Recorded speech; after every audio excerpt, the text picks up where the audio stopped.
Hello friends, मैं हूं advocate Nitish Banka. आप हैं मेरे YouTube channel let's speak legal में। आज मैं आपके सामने एक बहुत ही बेहतरीन वीडियो प्रस्तुत करने जा रहा हूं। आज मैं आपको ये बताने जा रहा हूं कि जब भी आप मैट्रिमोनियल केसेस में सेटलमेंट यानी मीडिएशन के थ्रू सेटलमेंट करते हैं, तब एक प्रॉब्लम आपके समक्ष ये आ सकती है कि वाइफ साइड जो है बैकआउट कर जाए। हो सकता है वो सारे के सारे पैसे लेके बैकआउट कर जाए और आपके पैसे भी गए और आपके ऊपर जो केसेस है वो कंटिन्यू करें। सबसे इंपॉर्टेंट चीज है 498 ए जो है बिल्कुल एंड में खत्म होता है। जब आपको डाइवोर्स मिल जाता है उसके बाद ही जो है 498 ए की जो प्रोसीडिंग्स है क्वैशिंग होती है 498 ए की।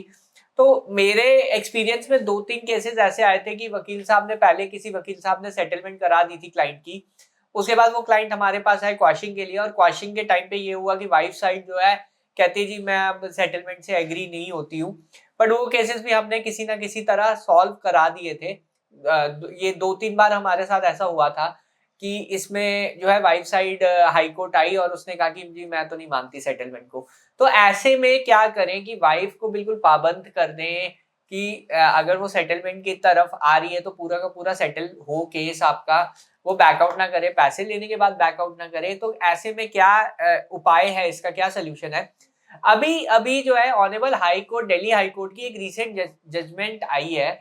वो जजमेंट का जो पूरा मैंने एक आर्टिकल भी लिखा हुआ है वो आपको डिस्क्रिप्शन बॉक्स में मिल जाएगा। पर जजमेंट देखिए ये थी कि इसमें क्या हुआ था, हस्बैंड वाइफ का सेटलमेंट हो गया। जनरली हस्बैंड वाइफ का ही सेटलमेंट होता है, मीडिएशन सेंटर में दोनों ने साइन कर दिए। उसके बाद एफआईआर भी क्वैश हो गई। उसके बाद अचानक ये हुआ कि हस्बैंड के जो रिलेटिव्स थे, मदर फादर, उनको समन आ गए कोर्ट से कि आपके खिलाफ जो है 498 है, इसी वाइफ ने डाला हुआ है, आपको ये जो है समन्स आए हैं, आपको कोर्ट के समक्ष अपीयर होना है। तो जो रिलेटिव्स थे उन्होंने कहा कि हमारा तो समझौता हो गया है, ये मीडिएशन का जो एग्रीमेंट है ये है और क्वाशिंग भी हो गई है एफआईआर की।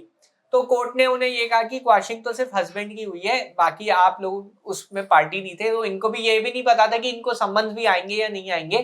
तो इसलिए ये लोग क्वाशिंग पिटीशन में भी पार्टी नहीं बने। तो यहाँ पे क्या हुआ, इनको समन आ गए जो रिलेटिव्स थे हस्बैंड के, और ये लोग फिर दोबारा ऑनरेबल हाई कोर्ट क्वाशिंग के लिए पहुंचे, जबकि सारा सेटलमेंट हो गया था, वाइफ ने पैसे भी ले लिए सारे। अब यहाँ पे वाइफ जो है बिल्कुल मुकर ही गई कि जी मेरा तो इनके साथ कोई सेटलमेंट नहीं हुआ, इनके साथ मैं दोबारा सेटलमेंट करने को तैयार हूँ। मीडिएशन एग्रीमेंट में सिर्फ हस्बैंड वाइफ के सिग्नेचर हुए और इसलिए सिर्फ हस्बैंड के साथ मेरा सेटलमेंट था, हस्बैंड ने पैसे दिए, मैंने केस क्वैश कर दिया। इनके खिलाफ तो जो है कोई केस, मेरा जो है सेटलमेंट ही नहीं हुआ, तो केस जो है कंटिन्यू होना चाहिए। इसलिए वाइफ बिल्कुल बैकआउट कर गई, जबकि सेटलमेंट एग्रीमेंट में खुद ही लिखा हुआ था कि ये जो है फुल एंड फाइनल सेटलमेंट है, इसमें जो है वाइफ साइड रिलेटिव्स के खिलाफ केसेस नहीं डाल सकती।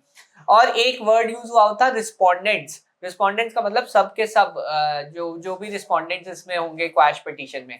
तो क्योंकि हस्बैंड साइड में ने जब क्वैश पिटीशन डाली तो पेरेंट्स का नाम नहीं था, पहले भी नहीं था, बाद में आया, तो इसलिए उसने पार्टी नहीं बनाया जब क्वैश पिटीशन इनिशियली डाली थी। अब जो है सारे रिलेटिव्स पहुंच गए, जी हमारा तो सेटलमेंट हो गया है, सब वाइफ को पैसे भी मिल गए, फुल एंड फाइनल सेटलमेंट है। कोर्ट ने भी ये ऑब्जर्व किया, ऑनरेबल हाई कोर्ट ने भी ये ऑब्जर्व किया कि वाइफ साइड जो है कोर्ट के साथ प्ले कर रही है, वो खेल रही है कोर्ट के साथ, जबकि उसका सारा सेटलमेंट हो चुका है, सब सब कुछ जो है मीडिएशन में रेफर हुआ। मीडिएशन का फिर मतलब ही क्या हुआ, अगर पूरे पूरे केस नहीं क्वैश हुआ, फिर भी मैट्रिमोनियल डिस्प्यूट जिसमें प्राइमरी हस्बैंड ही होता है हमेशा पार्टी, वो पूरा क्वैश हो चुका है, पैसे पूरे दे चुके हैं, फिर भी वाइफ साइड जो है जानबूझ के जो है डिस्प्यूट एक रेज कर रही है।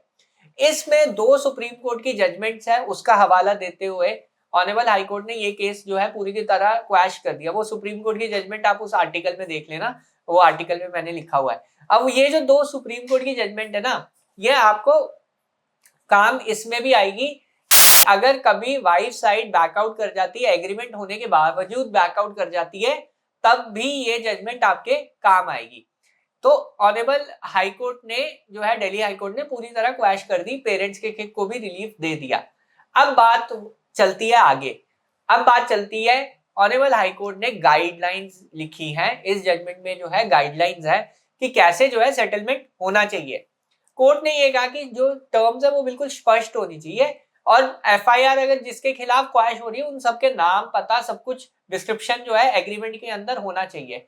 ये नहीं कि वर्ड रिस्पोंडेंट्स, पिटिशनर्स, ये सब वर्ड्स यूज होने नहीं चाहिए। हिंदी में भी जो है सेटलमेंट का ड्राफ्ट होना चाहिए रेडी, अनएम्बिगुअस टर्म्स होनी चाहिए, टाइमलाइन होनी चाहिए कि कब कब कौन से केसेस विड्रॉ हो रहे हैं, कंटीजेंट क्लॉजेस होनी चाहिए। कंटीजेंट क्लॉजेस का मतलब ये होता है कि अगर कोई ब्रीच करता है एग्रीमेंट की टर्म्स को तब क्या होगा, वो क्लियर होनी चाहिए कि क्या जो है पेनल्टी होगी अगर ये एग्रीमेंट की टर्म्स जो है ब्रीच हो जाती है।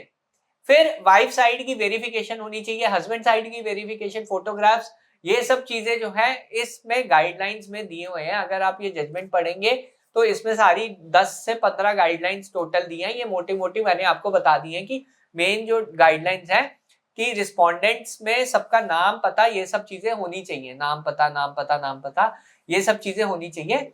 ये सब गाइडलाइंस जो है ऑनरेबल सुप्रीम कोर्ट ने जो है केस में डाली थी। अब जब ये सब चीजें हो गई हैं, गाइडलाइंस आ गई हैं, सब कुछ हो गया है, इसके बाद अब हम आगे बढ़ते हैं कि अगर वाइफ साइड इसमें से सेटलमेंट से विड्रॉ करती है, अगर उसने सारे पैसे ले लिए हैं और फिर भी सेटलमेंट के लिए आगे नहीं आती है, कोर्ट जो है ऑनरेबल सुप्रीम कोर्ट की 2-3 जजमेंट्स हैं जो इसी जजमेंट में कोर्ट की हैं, उस बेसिस पे भी क्वैश कर सकता है। तो आपको बिल्कुल घबराने की जरूरत नहीं है। अगर आपने पैसे भी दे दिए, सेटलमेंट भी हो गया और वाइफ जो है बैकआउट कर जाती है, कई केसेस में होता है, हमारे साथ कई हुआ है, उसमें क्या होता है बहुत टाइम जो है वेस्ट हो जाता है। कोर्ट को भी यही लगता है कि हैरेस करने के लिए वाइफ साइड नहीं आ रही, जबकि एग्रीमेंट भी हो गया है, सब कुछ हो गया है, सेटलमेंट टर्म्स फाइनल हो गई हैं, पैसे सारे मिल चुके हैं, फिर भी वाइफ साइड नहीं आती। हमारे भी 2-3 केसेस ऐसे हुए थे, तो हमने जो है ये सुप्रीम कोर्ट की जजमेंट्स का हवाला देके क्वेश्चन जो है करवा दी थी ऑनरेबल हाई कोर्ट से ही। तो यहाँ पे जो है अब घबराने की बिल्कुल जरूरत नहीं है। आप इवन कंटेम्प्ट ऑफ कोर्ट भी डाल सकते हैं, इस पे भी मैंने एक विस्तार में आर्टिकल लिखा हुआ है कि आप कंटेम्प्ट ऑफ कोर्ट तक भी जा सकते हैं, बट जनरली कोई जाता नहीं है। वाइफ साइड को आपको रिलीफ हाई कोर्ट ही दे देगा, आपको इतना ट्रबल लेने की जरूरत नहीं है कि आप कंटेम्प्ट ऑफ कोर्ट भी डाल रहे हो, क्योंकि वाइफ साइड ने एक अंडरटेकिंग दी है कि उसे श्रीधन सब कुछ मिल गया और अब कह रही है वो सेटलमेंट उसका नहीं हुआ है, तो कंटेम्प्ट ऑफ कोर्ट भी आप जा सकते हो। जनरली म्यूचुअल कंसेंट में टर्म्स होती है, स्टेटमेंट देती है वाइफ की मेरे को सब कुछ पैसा मिल गया, श्रीधन मिल गया, मेंटेनेंस मिल गई, सब कुछ मिल गया और मेरे सारे डिस्प्यूट खत्म हो गए, और उसके बाद वो डिस्प्यूट रेज करती है, तो वहां पे कंटेम्प्ट ऑफ कोर्ट आता है, क्योंकि उसने एक कोर्ट को अंडरटेकिंग दी है, एक स्टेटमेंट दिया है, उसके विरुद्ध अब वो बोल रही है। तो यहाँ पे कंटेम्प्ट ऑफ कोर्ट बहुत रेयर सर्कमस्टांसेस में होता है, बट उस पर भी जजमेंट है। पर हम जो है रिलीफ, वाइफ साइड अगर पैसा ले चुकी है तब हम रिलीफ पे कंसंट्रेट करते हैं कि आपकी सारी की सारी जो जितनी भी जुडिशियल प्रोसीडिंग्स हैं वो बिल्कुल खत्म हो जाए। तो इसलिए क्वाशिंग जो है हम इसलिए जाते हैं, तो ये चीज का आप रखें ख्याल। बहरहाल वीडियो देखने के लिए बहुत बहुत धन्यवाद। आर्टिकल जरूर पढ़िएगा, अगर आपका कोई डाउट है, क्वेश्चन है, कमेंट बॉक्स में जरूर डालिएगा। वीडियो देखने के लिए बहुत बहुत धन्यवाद। Thank you.